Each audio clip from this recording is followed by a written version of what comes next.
Hey guys, I'm Katie, or KB Does Piano, and we're going to be starting on page 30 and ending on page 37. So the very first thing we're going to talk about is just reviewing intervals. So on the top of page 30, you've got some interval review. Remember, we've learned all the way from second intervals all the way to a full octave. So you really want to make sure that you understand that.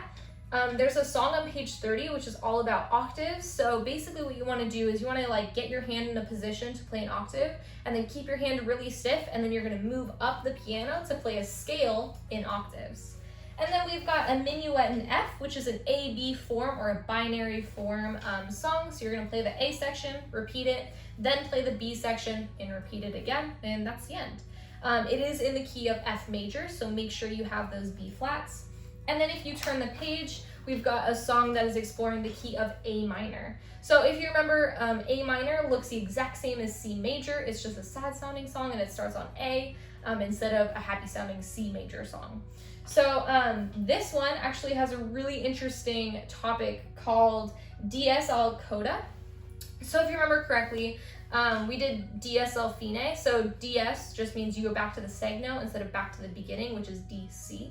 So what you'll do is you'll play through the song all the way until you see Dsl Coda, which is on measure 26. Then what you'll do is you'll jump back to the seg note, which is on measure 3, and then you'll play all the way until you see 2 coda, which is at the top of page 33.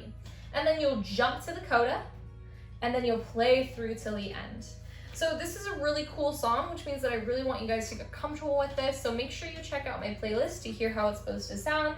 And then you can go ahead and turn the page to be Humoresque. So this is a really cool song. So basically, Humoresque is just like an instrumental piece that's supposed to be funny. It has humorous quality.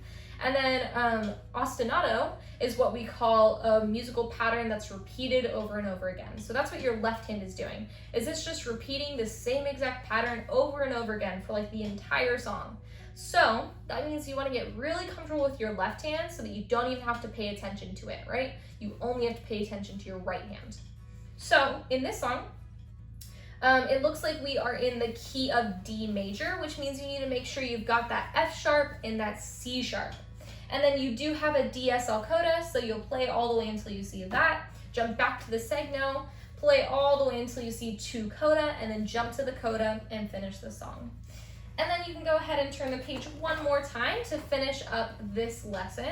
So The Bear is a really weird song because if you look on the grand staff, what's actually happening is that both of your hands are in bass clef. So that means both your hands are going to be really low in the piano.